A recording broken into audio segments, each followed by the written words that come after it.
Елден қашып үлгерген Солтүстік Кореяның бұрынғы сарбазының айтуынша, әлемдегі 4-ші үлкен армиядағы әйелдердің тағдыры соншалықты қиын, олардың көпшілігі етеккір циклын тоқтатады, ал ұрып-соғу мен зорлау қызметтің тұрақты бөлігі болып табылады.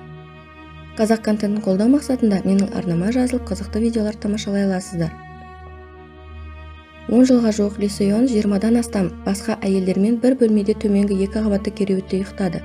Әр қайсында форма сақтауға арналған тумбочка болды. Әйелдер олардың үстіне 2 жақтаулы фотосуретті қойды. Бірінде КХДР негізін қалаушы Ким Ир Сен, екіншісінде оның мұрагері қазір қайтыс болған Ким Чен Ир. Ол осыдан 10 жыл бұрын қызметін аяқтағанмен, бетон лашықтағы ауыр иісті әлі ұмытылмайды. Біз көп терледік. Біз ұйықтайтын матрастар күріш қауызынан жасалған, сондықтан барлық дене иісі оған сіңіп қалатын. Бұл жағдай өте жағымсыз болды, дейді Ли Со-йон. Біз әйелдер үшін ең қиын сынақтардың бірі әдетте душ қабылдау мүмкіншілігі қиын болды. Өйткені негізгі ыстық су жоқ. Олар тау бұлағынан шлангты созып, осы шлангтан су беретін еді. Сол жерден үнемі жыландар және бақалар шығатын еді, деп еске алады 41 жастағы бұрынғы жауынгер. Университет оқытушысының қызы Со-йон елдің солтүстігінде өсті. Оның отбасындағы ер адамдардың көпшілігі әскери адамдар болды. Ал 1990 жылдары КХДРда ашаршылық басталғанда ол өз еркімен әскерге барды. Уәде етілген күнделікті ас туралы ой оны шабыттандырды. Мыңдаған жас әйелдер де солай істеді. Солтүстік Кореядағы ашаршылық әсіресе әйелдер үшін ауыр болды. Олардың көпшілігі физикалық қиын еңбек істеуге мәжбүр болды, ал көбісі қудалау мен зорлық-зомбылық сияқты қатыгездікке ұшырады, дейді Солтүстік Кореяның құпия революциясының авторы Джунг Бек. Солтүстік Корея мамандары Джульетта Марелла мен Джунг Бек Ли Со-йонның оқиғасы олар естіген басқа әйелдердің айтқан қайталайды, және солтүстік кореялық басқыншылар айтқан әңгімелерге сақтықпен қарау керек екенін айтады. Бүгінгі күні Солтүстік Кореядан ақпаратқа сұраныс өте жоғары. Бұл көптеген адамдарды баққа өз оқиғаларын асыра сілтеп жіберуге итермелейді. Әсіресе, егер оларды еліктіретін қолма-қол ақшаны ұсынатын болса.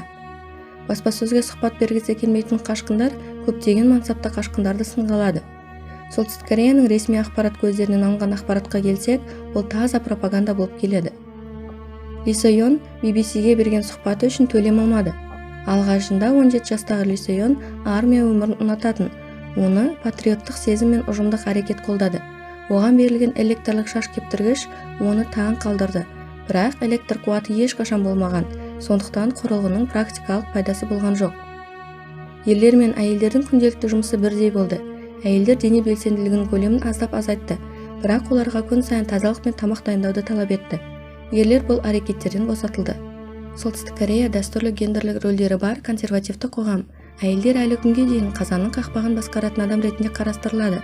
Бұл оның ас үйде қалуы керек дегенді білдіреді, деп түсіндіреді Джульетта Марелла, Солтүстік Корея туралы 100 сұрақ кітабының авторы. Тынымсыз жаттығулар мен үнемі азайып бара жатқан тамақтану дәстүрі бірте-бірте Ли Со-йон мен басқа әскери қыздардың денсаулығына әсер ете бастады.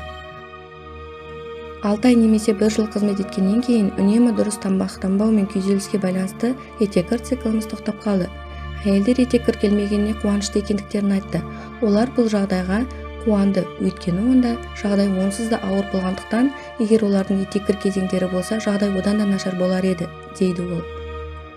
Солтүстік Кореядан қашқандардың 70%-ға жуығы әйелдер. Бұл елдегі әйелдер арасындағы жұмыссыздықтың жоғары деңгейімен байланысты. Олардың тең жартысы 20-30 жас аралығындағылар. Бұл негізінен жастардың өзеннен өтіп қиын сапарларға шығуының жеңілдігімен байланысты. Ли Со-йон әскери борышын өтеген кезде әйел сарбаздарға интимдік гигиеналық құралдар берілмейтінін, сондықтан оның және оның әріптестердің жиі төсектерді қайта-қайта пайдаланудан басқа амалы қалмайтынын айтады. Әйелдер әлі күнге дейін дәстүрлі мақта жастықшаларын пайдаланады. Оларды әр түнде ерлердің көзінен аулақ ұстау керек, сондықтан әйелдер ерте тұрып оларды жуады, дейді Джульетта Марелла. Жақында ол солтүстік кореялық басқа әйелдермен сөйлесті. Олар жиі етеккір тоқтататынын растады. Мен сұхбат берген қыздардың бірі небәрі 20 жаста еді. Ол қатты жатығатыннан сонша 2 жыл етеккір келмейтінін айтты, дейді Марелла. Ли Со-йон әскерге ерікті ретінде келгенмен 2015 жылы КХДРда 18 жасқа толған барлық әйелдер 7 жыл әскери қызметке шақырылатыны жарияланған. Дәл сол кезде Солтүстік Корея үкіметі әскердегі әйелдерге беделді гигиеналық Daewoo брендінің өнімдерін таратпақшы екенін жариялап, күтпеген қадамға барды. Мүмкін бұл бұрынғы қолайсыздықтарды жою әрекеті шығар. Бұл мәлімдеме әйелдерге қызмет көрсетудің қатал жағдайлары туралы көптен бері қалыптасқан түсінікті түзетуге арналған. Бұл моральды көтеру және әйелдерді ойланту үшін жасалған қадам болды. Бізге бұл қамқорлық болады, дейді Джун Бек. Тағы бір беделді косметикалық бренд Pyongyang Products та жақында бірнеше әйелдер әуе эскадрильяларына өнім тарата бастады. Бұл 2016 жылы Солтүстік Кореяның косметикалық өнімдері Lancome, Chanel және Christian Dior сияқты әлемнің жетекші брендтермен бәсекеге түсе алуын талап еткен Ким Чен Ынның сөзінен кейін көп ұзамай болды. Сонымен қатар қала сыртындағы әскери бөлімдерде қызмет ететін әйелдер кейде жеке дәретханаға да қол жеткізе алмайды. Олардың кейбіреулер Джульетта Мореллаға ерлердің алдында жиі жеңілдетуге тура келетінін айтты. Бұл жағдай оларды өздерін осал сезіндіретін. Солтүстік Кореядағы әскери қызмет. КХДР-дағы әйелдер кемде 7 жыл қызмет етуі керек.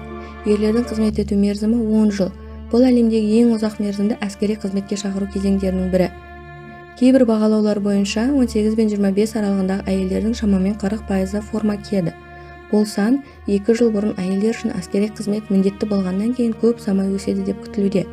Биліктің мәліметінше, әскери шығындар ел бюджетінің шамамен 15%-ын құрайды, бірақ сарапшылар бұл көрсеткіш 40%-ға жетуі мүмкін деп санайды. Спортқа немесе музыкаға қабілеті бар дарынды студенттер әскери қызметтен бас тарта алады. Бек пен Морелла бірауыздан КХДР армиясындағы жыныстық қудалауды жариялады.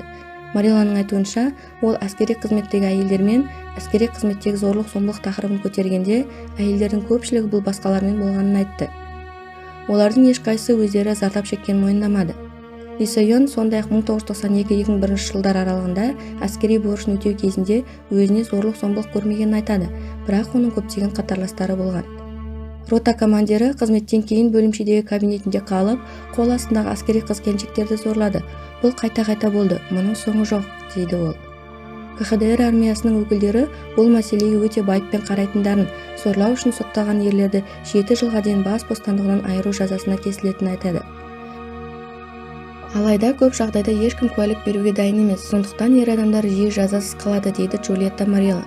Оның айтуынша, сексуалдық қылмыстарды жасыру себебі Солтүстік Корея қоғамдағы патриархалдық көзқараста жатыр.